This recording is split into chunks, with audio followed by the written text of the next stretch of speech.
کیونکہ یہ آتما نہ تو مارتی ہے اور نہ ماری جاتی ہے۔ یہ آتما نہ کبھی پیدا ہوتی ہے اور نہ مرتی ہے، اور ایسا بھی نہیں ہے کہ یہ ایک مرتبہ ہونے کے بعد کچھ پھر نہ ہوتی ہو۔ یہ کبھی بوڑھی نہ ہونے والی، دائم، مسلسل اور قدیم ہے۔ اس لیے جسم کے مارے جانے سے یہ نہیں ماری جاتی۔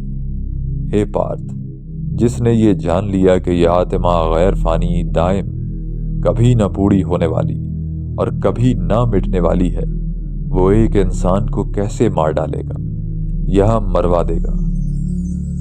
جس طرح کوئی دشمن پرانے کپڑوں کو اتار کر نئے کپڑے پہن لیتا ہے، اسی طرح جسم کی مالک آتما بھی پرانے جسم کو چھوڑ کر نیا جسم اختیار کر لیتی ہے۔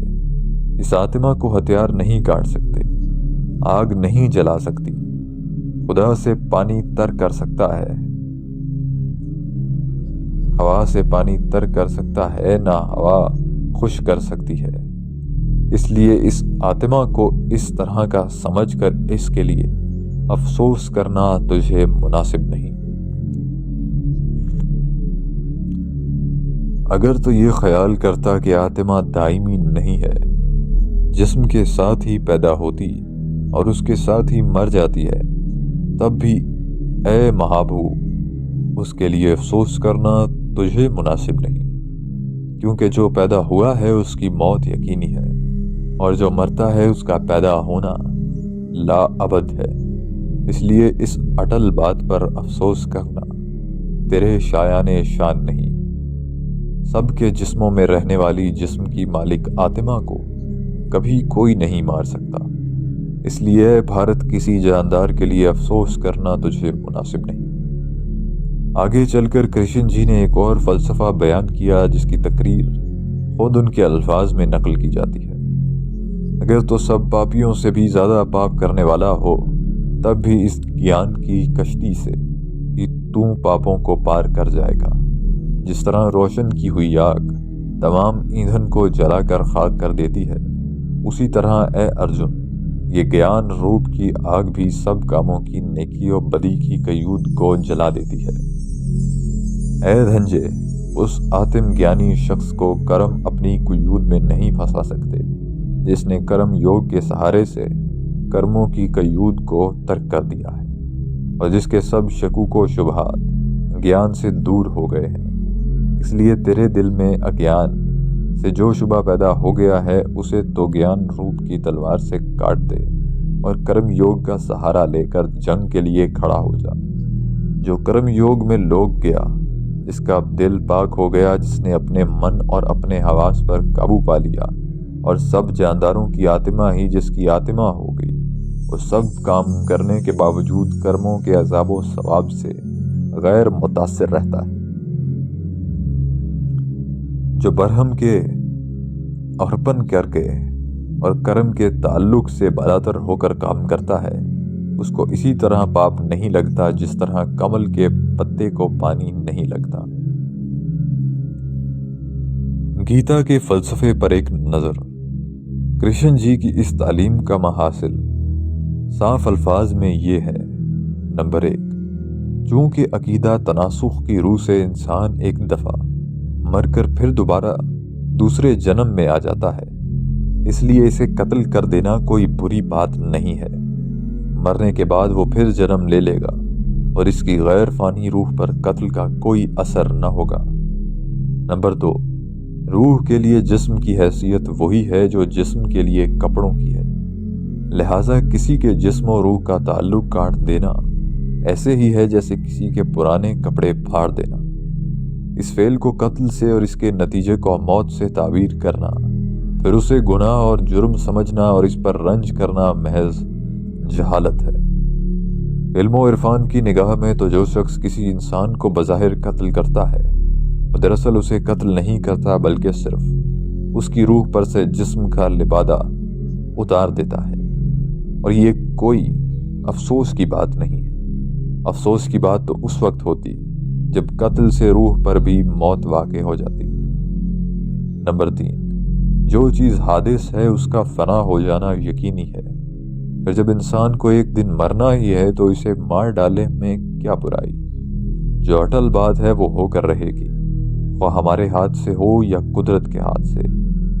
کل قدرت تو اسے مارنے والی ہے، کل قدرت تو اسے مارنے والی ہے ہی، پھر آج اگر ہم نے اسے مار ڈالا تو آخر مذائقہ کیا ہے؟ نمبر 4، جس شخص کو گیان حاصل ہو اس کے لیے نیکی اور بدی کی کوئی قید باقی نہیں رہتی۔ اس کے لیے تمام اعمال مباح ہو جاتے ہیں۔ اعمال میں نیک و بد کا امتیاز صرف ان لوگوں کے لیے ہے جو گیانی نہیں ہے۔ بس گیان حاصل کر لو، پھر کوئی بدتر سے بدتر فعل بھی تمہارے لیے گناہ نہیں ہے۔ اس تعلیم کا قدرتی نتیجہ یہ ہونا چاہیے کہ انسان کے دل میں انسانی جان کی کوئی قدر و قیمت ہی باقی نہ رہے۔ جس کا جی چاہے اپنے دوسرے بھائی کے جسم کو پرانا کپڑا سمجھ کر پھاڑ دے، اور جب باز پرس ہو تو جسم کی فنا پذیری اور روح کی دائمی زندگی کا فلسفہ پیش کر کے قتل کی ذمہ داری سے بری ہو جائے۔ پھر جو شخص گیانی ہو، اس ہونے کا مدعی ہو، اس کے لیے تو قتل کیا مانی، کوئی جرم اور کوئی گناہ ہی نہیں رہتا۔ وہ آزادی کے ساتھ ہر قسم کے جرائم کا ارتکاب کر کے بھی بے جرم و بے تصور بے قصور رہ جاتا ہے۔ ایک طرف گیتا نے اس قدر آزادی کے ساتھ جنگ کی تلقین کی ہے، دوسری طرف ہم دیکھتے ہیں کہ اپنے پورے 18 ابواب میں ایک جگہ بھی اس نے یہ نہیں بتایا کہ جس خونریزی پر وہ اس طرح انسان کو اکسا رہی ہے اس کا مقصد کیا ہے، اور کن اغراض کے لیے وہ بنی نوع انسان کا خون بہانا یا ارواح و اجساد کے تعلق کو قطع کرنا جائز سمجھتی ہے۔ جنگ کے مسئلے میں مقصد جنگ کا سوال در حقیقت ایک بنیادی سوال ہے، کیونکہ اس خطرناک کام کو اگر کوئی چیز مقدس بنا سکتی ہے تو وہ صرف مقصد کی پاکی اور طہارت ہی ہے، ورنہ ناجائز مقاصد کے لیے تو خواہ کتنی ہی شرافت کے ساتھ جنگ کی جائے، بہرحال وہ ناجائز ہی ہوگی اور قانون اخلاق کی نظر میں درندگی و بہیمیت کے سوا کچھ نہ ہوگی۔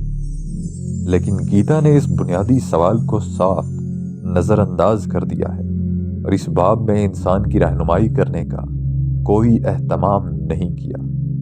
تاہم بعض اشلوکوں کے انداز بیان سے کسی حد تک اندازہ کیا جا سکتا ہے کہ مقصد جنگ کے بارے میں گیتا کا نقطہ نظر کیا ہے۔ ایک جگہ کرشن جی فرماتے ہیں، ہے ارجن، یہ جنگ ایک سورگ کا دروازہ ہے جو تیرے لیے خود بخود کھل گیا ہے۔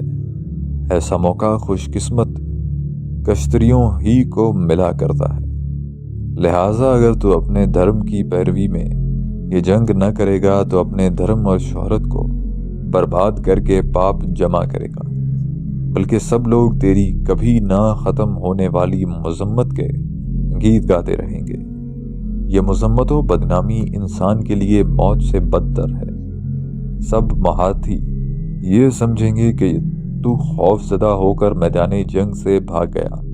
جن کی نظروں میں آج تو نہایت تعظیم کے قابل بنا ہوا ہے، وہ تجھے ناقابل سمجھنے لگیں گے۔ اسی طرح تیرے زور و طاقت کی مذمت کر کے تیرے بدخواہ اور دشمن ایسی بہت سی باتیں کہیں گے جو نہ کہی جانی چاہیے۔ پھر اس سے بڑھ کر دکھ کی بات اور کیا ہوگی؟ اگر تو مر گیا تو سورگ کھو جائے گا، اور اگر فتح یاب ہوا تو دنیا کے راج کو بھوگے گا۔ اس لیے جنگ کرنے کا مستقل ارادہ کر کے اٹھ۔ علاوہ بری اگر تو اپنے دھرم کی طرف بھی دیکھے تو اس وقت ہمت ہارنا تجھے مناسب نہیں ہے، کیونکہ دھرم کی روح سے حق بجانب جنگ سے بڑھ کر اور کوئی بات کشتری کے لیے بھلائی کی نہیں ہو سکتی۔ میں لوگوں کا خاتمہ کرنے والا اور بڑھا ہوا کال ہوں، یہاں لوگوں کا ناش کرنے آیا ہوں۔ تو اگر نہ ہو تب بھی فوجوں کی صفوں میں یہ جتنے جنگ آزما کھڑے ہیں سب تباہ ہونے والے ہیں۔ اس لیے تو اٹھ نیک نامی حاصل کر اور دشمنوں کو مغلوب کر کے وسیع سلطنت کا لطف اٹھا۔ میں نے انہیں پہلے ہی مار دیا ہے۔ اب یہ خیالات ان عام خیالات سے کچھ بھی مختلف نہیں جو جنگ کے موقع پر ہمیشہ سپاہیوں کو لڑنے کی ترغیب دینے کے لیے استعمال کیے جاتے ہیں۔ نہ یہ مقاصد جنگ ان مقاصد سے کچھ بلند ہیں جن کے لیے اہل دنیا اپنے ابنائے نو کا خون بہایا کرتے ہیں۔ وہی مال و زر کی خواہش، وہی شہرت و ناموری کا شوق، وہی حکومت و سلطنت کی طلب، وہی شکست و ذلت اور بدنامی کا خوف یہاں بھی جنگ کی تحریک کر رہا ہے، جو عام دنیا پرست لوگوں میں جنگ کا جوش اور قتل و غارت گری کی خواہش پیدا کرتا ہے۔